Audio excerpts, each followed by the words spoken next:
Welcome to the Everything Made Beautiful podcast with Shannon Scott, where we talk about life's seasons, joyful, challenging, and everything in between, and how God is working in all of them.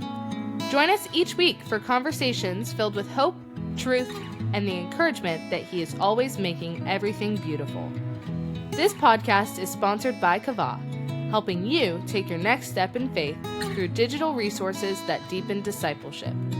Check them out at Kava, QAVA.tv. And now, on with the show.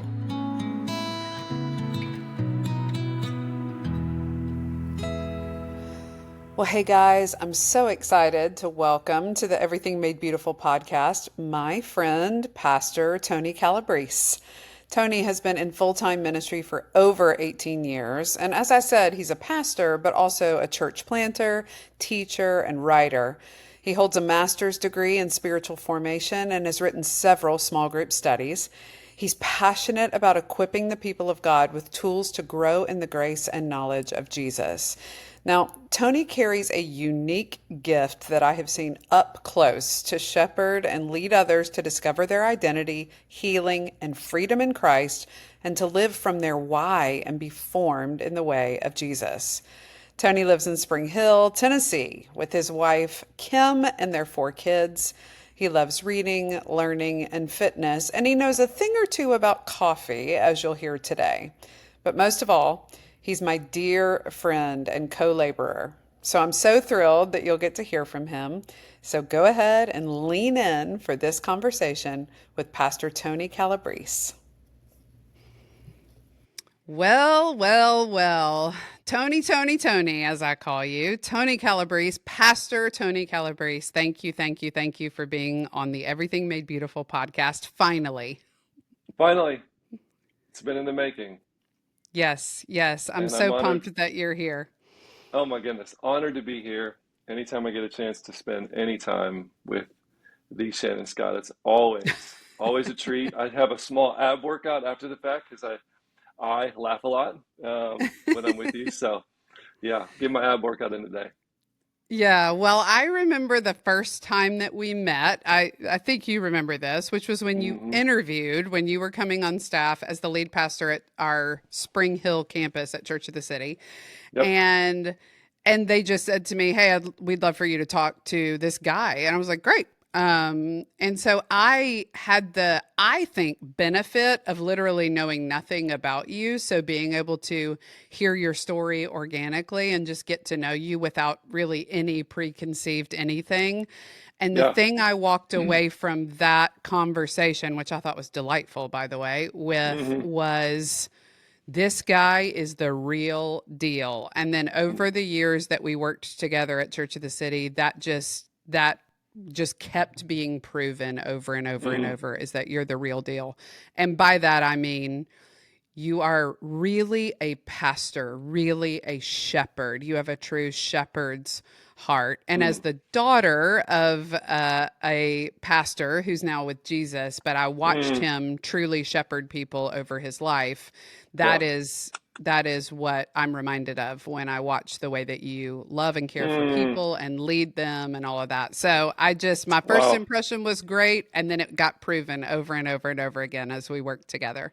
Well, you are too kind and a high compliment and encouragement coming from you. And I do remember that interview very well. And that was obviously, the first time meeting you. And I just remember in that interview, like, man, if I get this gig, I'm really excited to work with and to get to know Shannon. And it was an absolute joy during that season to work with you and to connect and to just build relationship. And I'm just grateful for you and your love and encouragement for me and our family. And I'm really excited for our time today. And thank you for having me. Yeah. Absolutely. And thank you for those kind words. We had some good times. And now God has led us both into different seasons and new chapters. And we're going to talk a little bit about transition today because we've both had a lot of it in our lives. Oh boy. And that isn't even a bad thing. I think people have to Yeah. go through transitions or they can't help other people navigate them. So Mm, I definitely am that's true. excited to talk about that. But first, here's what we Yeah. have to start with. Okay. Besides all the great things that I came away with in terms of who you are and how you're wired, one of the things that confounded me was Uh-huh. how bougie you are Oh, about yep. coffee. I knew it. Yep. Like like almost a little judgy because like we'd come in for our normal meeting. You over time, like there was this amassing Yeah. of coffee implements and things, and I'm Yes. still just putting my little Yeah. pod in the Keurig, and you literally looked at me like, Mm, how can you do yeah. that, as though it was Yeah. offensive? So talk to me about how Yeah. this coffee persona became part of you. Ooh, yes. I certainly have some coffee paraphernalia in the repertoire, and depending on the morning, I will engage in said coffee experience. I would say that um, my coffee discipleship started in college. So I lived with a Oh, bunch of guys off campus, and I never really liked coffee up until that point, but it always smelled so good. The smell of yeah. coffee for me, for the longest thing, was like I'm a morning person, so I'd wake up early in the morning just smelling the coffee. So it was like love at first smell. But it wasn't coffee. It was me. So it took me some time to get there, and then I was one of those a little bit of coffee with the creamer type of guy. Uh-huh. That's where it started. And then when I moved to Kalamazoo, Michigan, they had these third wave coffee shops, and everyone was talking of this Chemex and this pour over. I was like, what is this? And so one day, this church I was on staff at, they had brewed a pot of this single origin coffee through this coffee brewer. And they're just like, hey man, you need to try this, no creamer. I said, I'm a creamer guy. I was like, no, this can be different, trust me. And as soon as the coffee hit my palate, I was in like a third heaven, and it was just glory from What? there. Yes. So then he's like, okay, so now you got to try this type of coffee. I think it was like a Colombian through the Chemex, and so we're going to go to Black Owl is the name of the cafe, and they only served that kind of coffee. They didn't have a brewer or they didn't have drip. It was like an espresso drink, or you do a pour over. And so I was just hooked. And so being a morning person, it takes time to brew the water, turn the kettle on, grind the beans. Yeah. And it's just a part of my weekly or my daily routine. And it's been like that for, gosh, a long time, 16, 17 years, something like that. So Yeah. yeah, I do have a Oh, little, a bougie palate when it comes to coffee. So yeah. And I just want to apologize for what I know was the discomfort and the disruption that you felt watching me just press deep my Keurig disruption. pod. Yeah, I needed to go into my prayer closet to pray for Uh-huh. Shannon I know. to be I know. delivered from all things Keurig. So Can't save everyone, I guess. you can't, no, Yeah, certainly I can't. But you can will. pray for him though. Yes, and I'll feel the requisite amount of shame tomorrow morning as I dig into my Keurig and my creamer because I Yeah, do love them both. I did try to Um, convert you. I did try to convert you, you and you were did, you there was did. still hardness of heart happening, and Uh-huh. There it's hard to is. break up that hard soil. So That scripture that says these things can only be accomplished through prayer and fasting. It's probably that mm, type of situation, but I that would prayed, but require I prayer didn't and fast. fasting. Yeah, I only prayed. I didn't partner prayer and fasting. So maybe I need to do that. Uh, Yeah. well, it's funny that we mentioned prayer because I wasn't planning for it to be that smooth of a segue, but one of the things that I took note of about you, especially as you led people and led congregations, was the high value that you place on prayer, Mhm, corporately, individually, communally, etc. mhm, Um, and I think everybody who loves Jesus would say, yeah, we love prayer. mm, I confess that I don't have as broad or as deep an understanding of prayer as you do. And I would love if you'd mm. be willing for you to just Yeah, talk about. I know you're always fired up to talk about prayer, but what yeah. is it about prayer that stirs you so deeply? Mm. I think I think I think the circumstances in my early years growing up probably formed a lot of theological or practical significance for what prayer is. You know, growing up in a divorced home, my mom was the first in our family lineage to be a follower of Jesus, and so um, she got radically saved, and she, being a single divorced mom, um, she deeply gave herself to prayer. Um, I will always have imprinted in my mind the days I would wake up, in the afternoons after lunch, in the mornings before bed, where I would either see my mom with a Bible open and praying, or I would hear her in her bedroom praying. And so I just saw it modeled for me where, man, circumstances of having, you know, three kids in the house and a single mom trying to make it, seeing the hand of God happen through prayer deeply imprinted my heart, and I probably made it personal, and that became an actualized experience for me in college.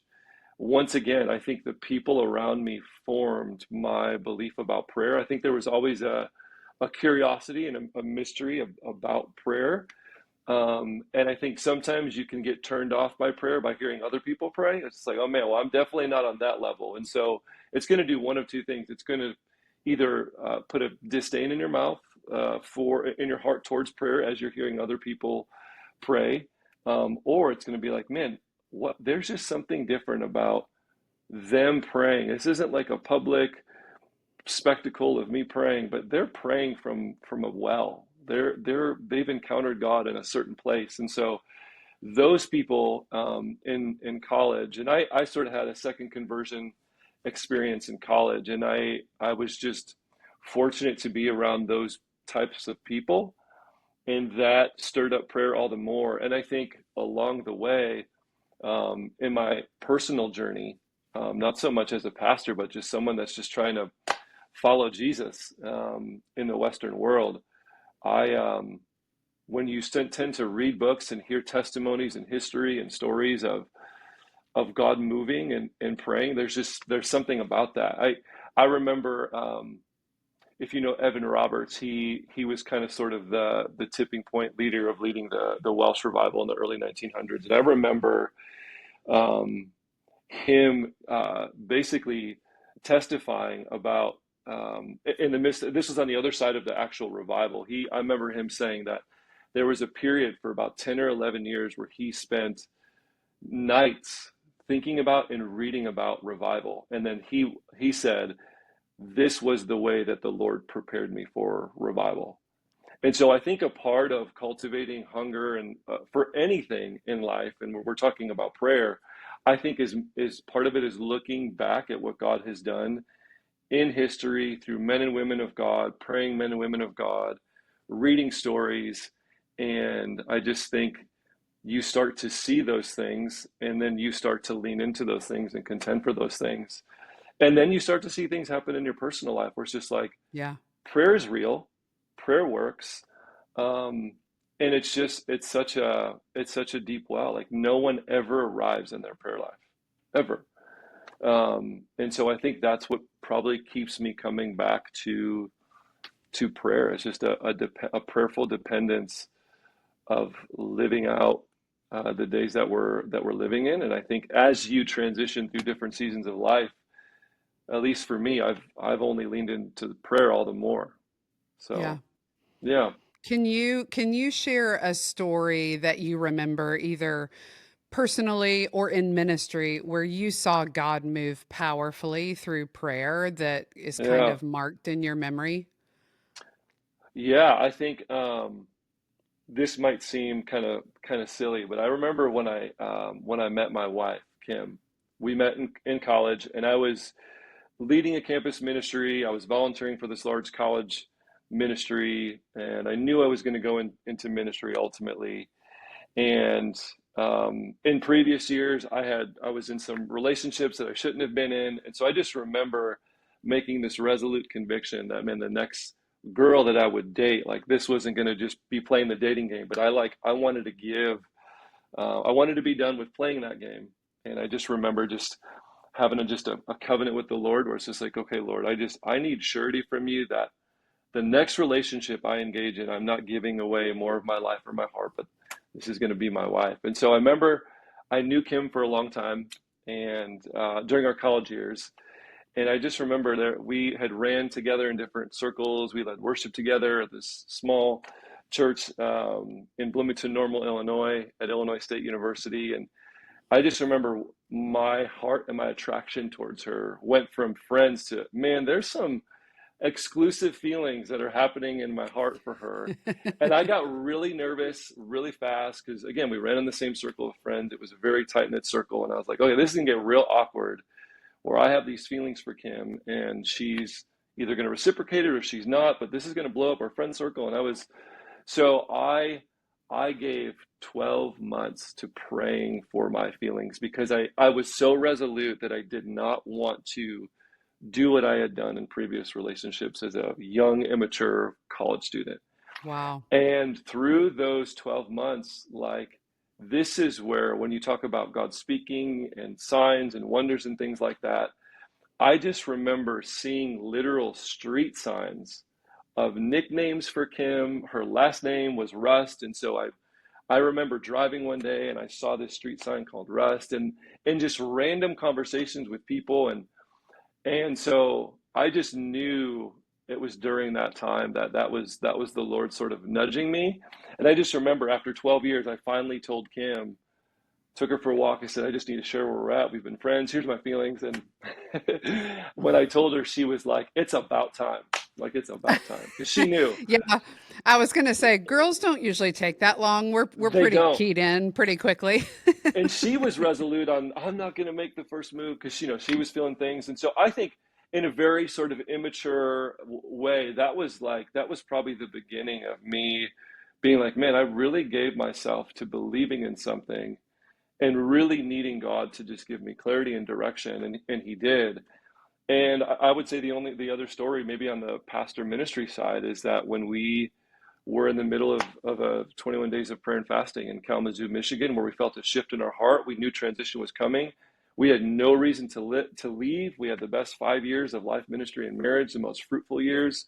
We had community. Our family was in Michigan, had no reason to leave, had a great relationship with our lead pastor. And then all of a sudden, there was this shift in my heart. And I was like, all right, well, we're going to begin this year. It was 2017 with 21 days of prayer and fasting. And it was halfway through that fast that God called us out of the boat into the waters of church planting, which ultimately led us to moving to Nashville. And once again, for those 10 months of praying, bringing in mentors and just listening, there were like 20 different Nashville sightings. When we knew we were going to plant a church, we said yes to our biggest no, because we never had a dream to do that. But when we knew that we had a call to plant, it's like, okay, God, where would you send us? And we just prayed and said, hey, let's just pray for God to burden our heart for people in the city. And as we did, Shannon, in the most random places, Nashville, Tennessee, God was just plotting the course. Because we had no community or connection or network in Nashville, didn't know much about it. And so it was through those 10 months of praying that God just made it evident and clear that he was calling us there. And that's what's kept us here. That's why we're here. That's where we're doing what we're doing, is because we had a call, and it was in the season of prayer and fasting. Go back to what you just said. You said it quick, but it made me go, whoa, whoa, whoa, whoa, whoa. So it probably did for listeners too. You said, we said yes to our biggest no. Oh, yeah. And when you said that, like, I was immediately reminded of my biggest no to the Lord, which was, I will not do women's ministry. That's funny. Yeah. And look at you now. It is the passion of my life. Wow. So talk a little bit more about that and put that in a little more context for people, because though we don't want to admit it, and whether we have been as outright verbatim about our no. All of us Mm, have things that we're kind of daring the Lord to ask us to do so we can say gosh, no to yeah. them. So talk more about that. Yeah, I just think God is often wanting us to tap into our weakness to ultimately find his strength. And I think for me, I wouldn't say I have the stereotypical church planter profile. I'm not entrepreneurial. I'm not necessarily a starter. I'm not business savvy. There's definitely I've come to know this now, but there's definitely a pioneering spirit that back in 2018, I was like, no way, man. Like, it wasn't on our bucket list. And I think I had looked around to see the daunting task of planting a church, believed in it, believed in a local church, still do. I was just like, man, I can't do that. And I just remember during that season, it was almost that small whisper that just kind of keeps whispering over time, where it was like, yeah, in your flesh, Tony, you can't do that. That's good. But if you allow me, you will tap into a greater strength that you will need for the task at hand. And I think, um, when you think about like the book Strength Finders and there's a lot of organizations where tap into your strength and I think that there's wisdom behind that, yes. But I think oftentimes God is wanting to strip us of our self-sufficiency. And I think when we say, nope, that's not for me, or no, I'll never do that. It's like never with God, like never say never, because Yeah. it's so often that he only wants to make himself more evident to you and through you. But then I think oftentimes God also cuts in with a redemptive edge to redeem the things that I'll never do women's ministry for these reasons, or I'll never plant a church for these reasons. And I think we don't have the foresight to see what's on the other side of our saying yes to our biggest no's. Because as I look back, it's like, man, I don't know what I would have done if we would have said no to our biggest no. Yeah. We would not have met the people we have met. We would not have countered the God that we've come to know in this season. And we would not. I think there would be fruit. I don't think that there would be the much fruit that we have seen in our lives and in our family, confronting the things that we're just like, no, no, no, no, God, don't. Um, so I don't know if that's Yeah. helpful or not. No, it is. I saw something posted on social media. I think it's Natalie Runyon. So I'm sorry if I'm attributing this wrong to anybody who's listening, but I think it was Hmm. Natalie Runyon that posted, "Never say never to God, or He will have you nevering like you have never nevered before." And I I love thought, that. yep, Yep. don't tell God what you'll never do. So, Yeah. well, Yeah. I would love to talk about seasons of transition because, like I said, Yeah. we've both been through them. But first, Hmm. for people who are listening who feel like prayer is hard or it's dry or it's Mm. rote or it's confusing for them, how Hmm. would you encourage them in just a next right step as it relates to prayer? Man, I think a large for those people, and I would broaden it to say for anybody, especially for me. I think it's getting the correct view and vision for who God is. And I think prayer begins with your God view. It begins with your mental model for when you think of God, what do you think of him? And we oftentimes share that famous A.W. Tozer quote. What comes in your mind when you think about God is the most important thing about you. But Yeah. what people often miss out is the next chunk of that paragraph in that incredible book, Pursuit of God. And he says, we tend to, by secret law of the soul, move towards our mental image of God. Mm, yeah. And so if you think about God as this all powerful taskmaster, then that's how you're ultimately going to come to him. Or if you think about God as I'm trying to be a good person. I'm trying to not be as bad as I was because God's always calling out the makes and the misses in my life. Then that's how you're going to come to God. And so I think having the proper view of who God is in the context of prayer is paramount. And when you look at Jesus teaching his disciples of prayer, and I think that's why I've always been connected to prayer, is that I've enrolled in the school of prayer, and I haven't graduated yet. Yeah. And when you begin to look at how Jesus taught to pray, when he addressed God, he always addressed God as Father. And that was for a first century Jew, that was scandalous to identify God as Father. And that was ultimately, of all the purposes that Jesus came to earth for, that's under all purposes, is to reveal God as Father, because he had yet to be revealed as a Father up until that time in history. God was always all powerful. He was coming through in the pillar of cloud by day and the fire by night, and striking the rock and water coming out. But it was God knowable. Is God knowable? Yes, he is. How? As Father. And so Yeah. I think as we start to have a correct view of God as Father in the context of prayer, and when Jesus teaches about persistence, who are the most persistent human beings on the planet? Kids, children. They can't stop asking. They are always asking. Like, I'm thinking about my kids. Like, you can say no a number of times, but they keep coming with the same questions, and they're asking and they're asking. And it's just like, at some point, a father's going to be like, stop asking me. Yeah. Don't ask me Do that not ask again. me again. But God never says that. He invites us to ask, and to ask again, and to ask again, and to ask again. And so I think the starting point for prayer is to frame up prayer in the context of relationship and coming to God as Father, because he wants to commune with his kids. Because if I see God as a father, what does that make me? A son or daughter. I'm not an illegitimate son. I'm not an illegitimate daughter. I am an adopted son in his family, and he calls me by name, and I'm his child, and that's how I'm to come to him. And when Blaze and Tribe So come to me, good. they don't come to me and say, Mr. Calabrese, Pastor Tony. They come as, hey, Dad. And that's exactly how God wants us to come to him. Hey, Father, Dad. And we think we have to conjure up all these theological deep prayers. And no, some of the deepest conversations I have with my kid are on the couch.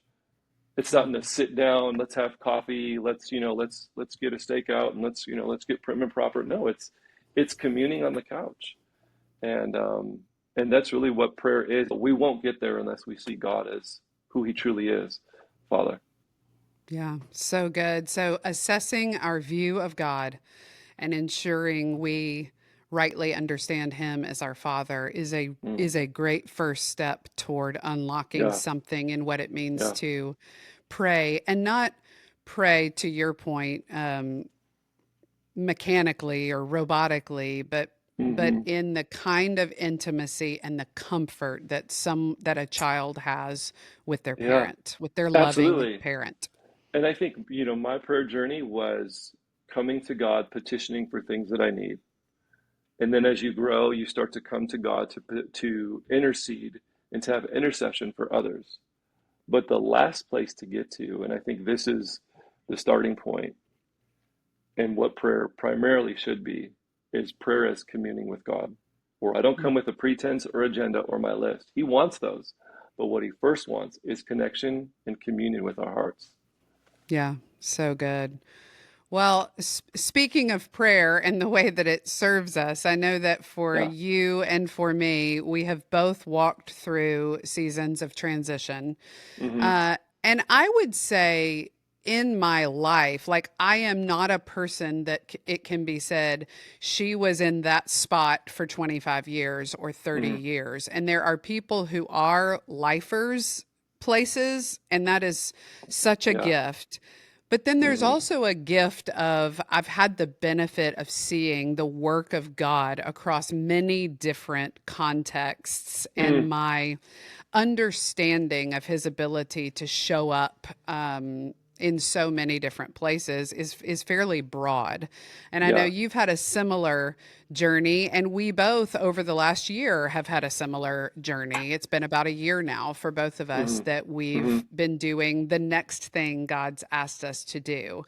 Yeah. And I think you would agree with me that transition creates a really fertile soil for spiritual growth. So Yeah. I would love for you to just talk about that. Talk about how you have seen transition. Not saying it's easy, not saying it's always No. expected, not saying No. it's not ripe Yeah. with opportunities for anxiety, but it's also really ripe ground for spiritual growth. Why do you think that Yeah. is?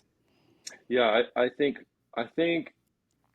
transition is I think transition is the place where God does some of his best work in our lives. And when you think about transition, you're coming from somewhere and you're going to somewhere, and it's in the gap that I would just say, for to frame this up, that's what I would call transition. It's the gap between what was and what's to come. And there's so much unknown between what was known and what's unknown. And um, it's this weird kind of middle transition. It's like when it's somewhere between like a butterfly and a caterpillar. Like you're not crawling, but you can't fly yet either. And so it's Yeah. this land in between. And we sort of get to a place, and I will speak of my transitions, and I think as I think about your transition and other people that I've had the chance to just walk with and do life with or pastor, um, transition can be very disorienting. And you ask the question, well, what's next, or where do I go from here? And so there's this sense where there's this helpless and sort of hopeless feeling as we try to map out the journey of what's called transition. And when you think about, man, why is God putting us in transition? One, I think God puts us in transition because we're in need to be repositioned, where we've settled somewhere, or we've become content somewhere, and God's repositioning us to ultimately step into what you said was what's the right next thing that God has for us in our journey. And speaking from experience, the places that we've transitioned from, oftentimes there's a level of comfortability that we find in that current season that we're in, where, man, I love the job and I love the season, I love where I'm living and I love the people I've met. And you tend to become really comfortable. And I think the greatest enemy and the greatest barrier to ultimately stepping into the fulfillment of God's destiny for our life, the ultimate enemy isn't confusion, it's actually comfort.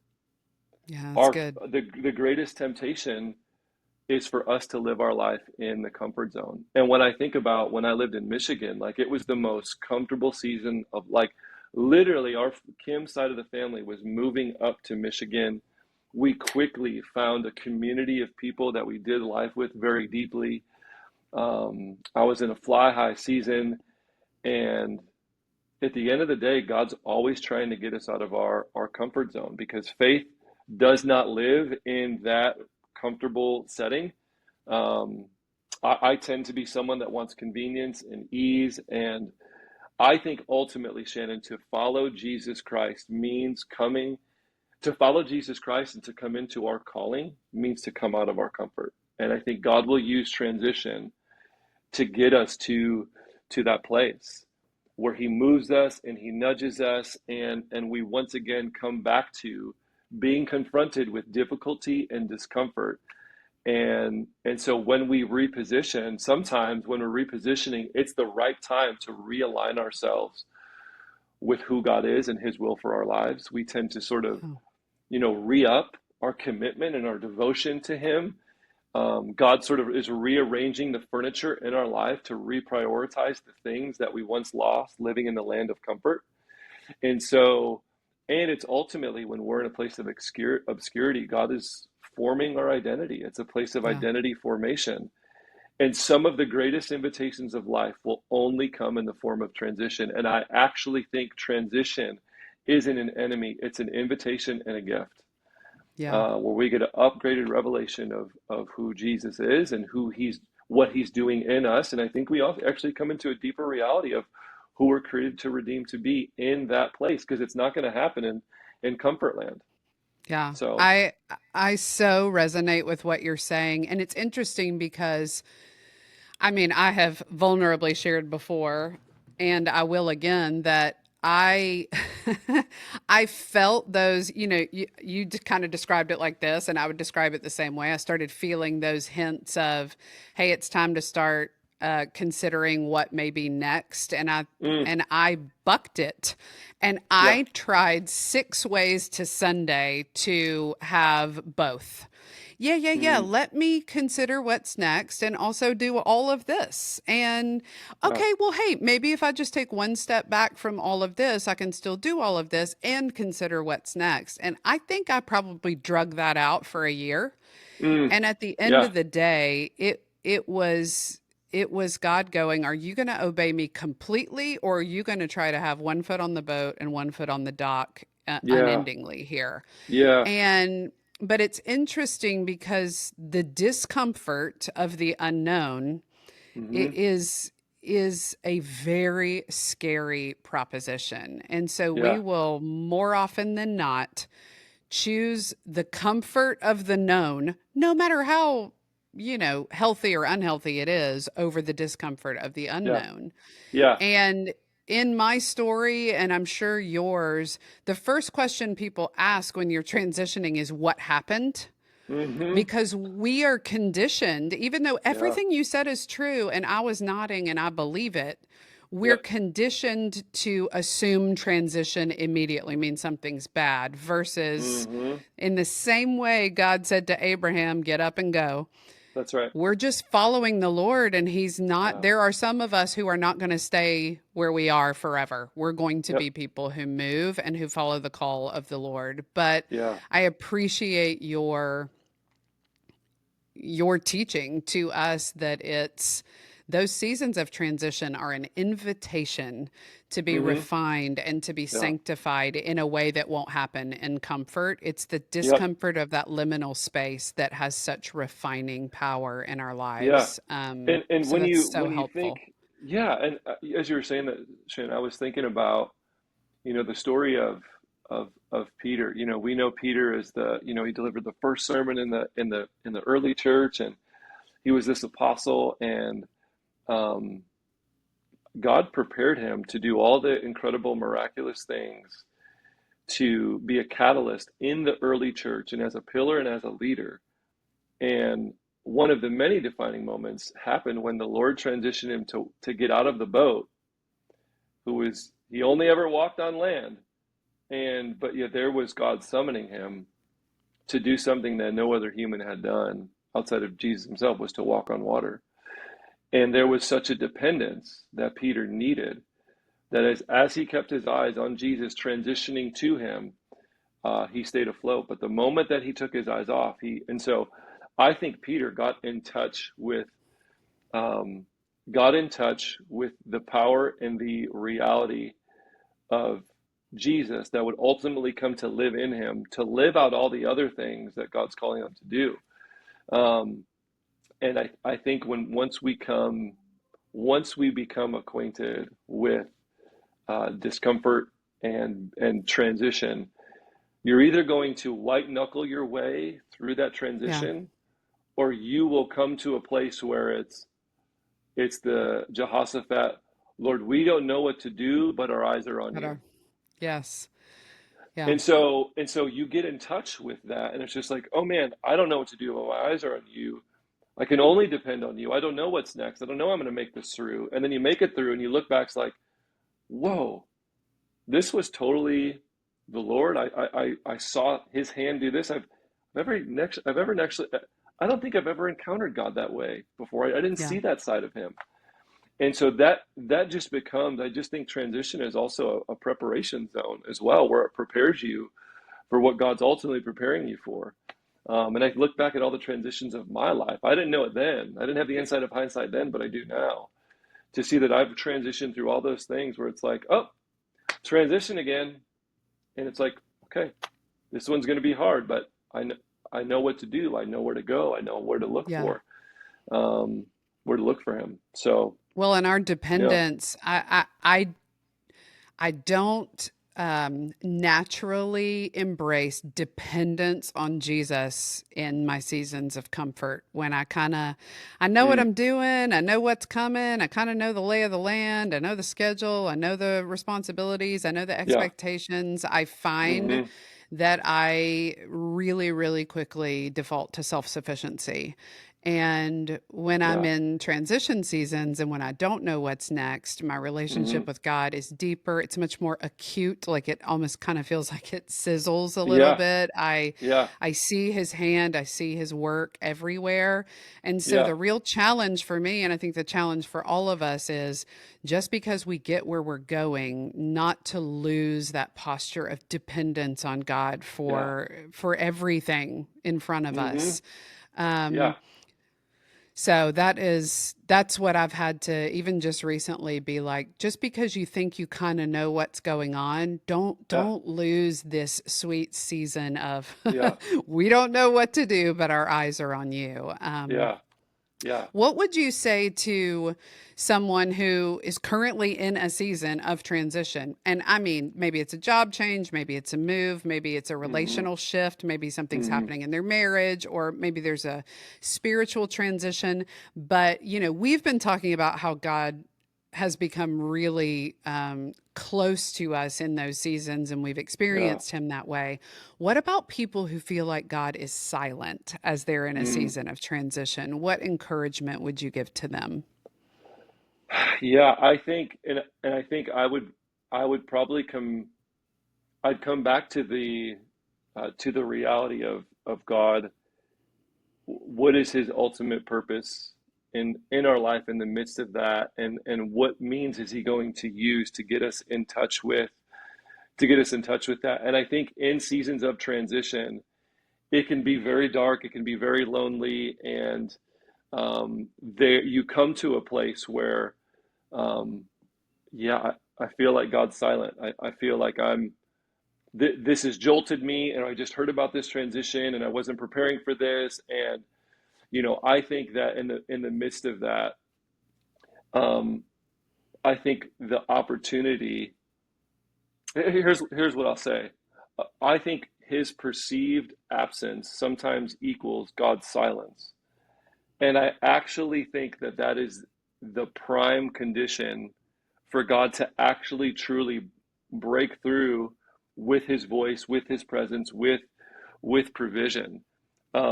And I don't think that we ever get to the core foundation of God's character and his love, because it's not always proven by the way that I feel his presence or how I hear his voice. The Yeah. love of God isn't always proven by the way that I deal with his actual presence. Like he's there, he loves me. The love of God is proven by the way that I deal with his perceived absence. Um, where it's not always proven when I get to thank him for his blessings, like in a season of transition. But the love of God is proven when I cannot feel him or sense him or hear him. Um, you know, with Easter sort of being around the corner, it's interesting that when you begin to read all the accounts of the resurrection, do you ever realize all the things that are missing on Easter morning? Like the women Mm, went to the tomb alone. Where's the men? Missing. yeah. Um, the tomb, the stone rolled away, not there. The body of Jesus missing. And I think what's profound to me when you think about that, and I think this is true in the season of transition, because it can feel like a tomb. It can feel really dark and really alone and cold. What's profound to me is that the greatest demonstration and the revealing of God's power came in the moment when Jesus wasn't there. The proof of God's power was in what was missing, not what was there. It's so There good. was some So cloth, good. there was a cloth there. And so the greatest demonstration of God's power was his absence in the place where the women went to look for him. And so there is this perceived absence in the midst of um, of transition, and it's in those times and in those moments where there's the perceived absence and the perceived silence that actually the power of God's love and the power of God's presence and the power of God's provision is to come in a greater way versus, man, I feel him. Because I think this allows us to, Shannon, to tap into, this is where the rubber of our faith hits the road. Yeah. Where I know by faith that his promises are X, Y, and Z. Great. So what are you going to do when you can't see or feel those things?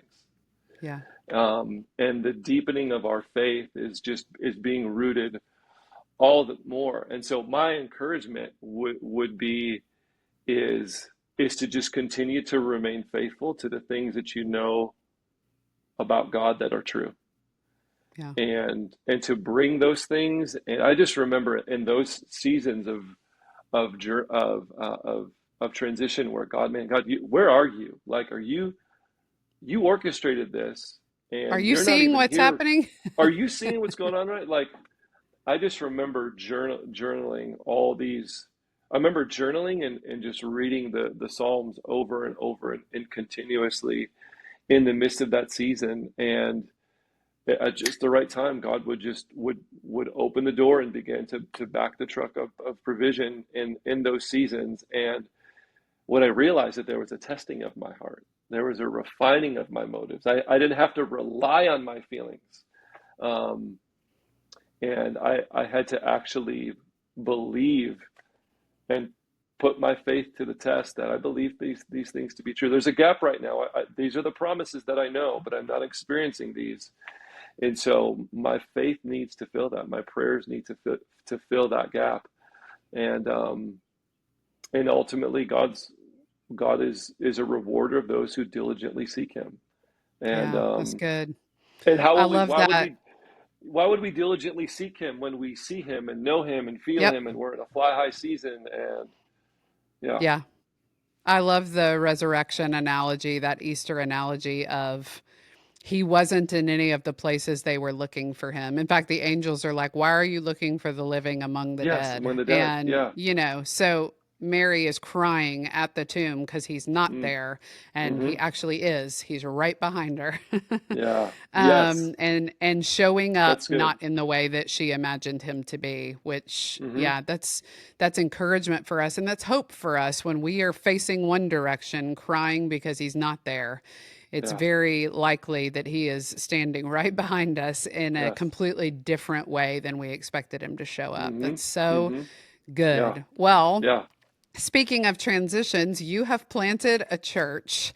And so I'd Yes. love for you to just tell us about the gathering and tell us Mm. anything you want us to know about this new endeavor. Yeah.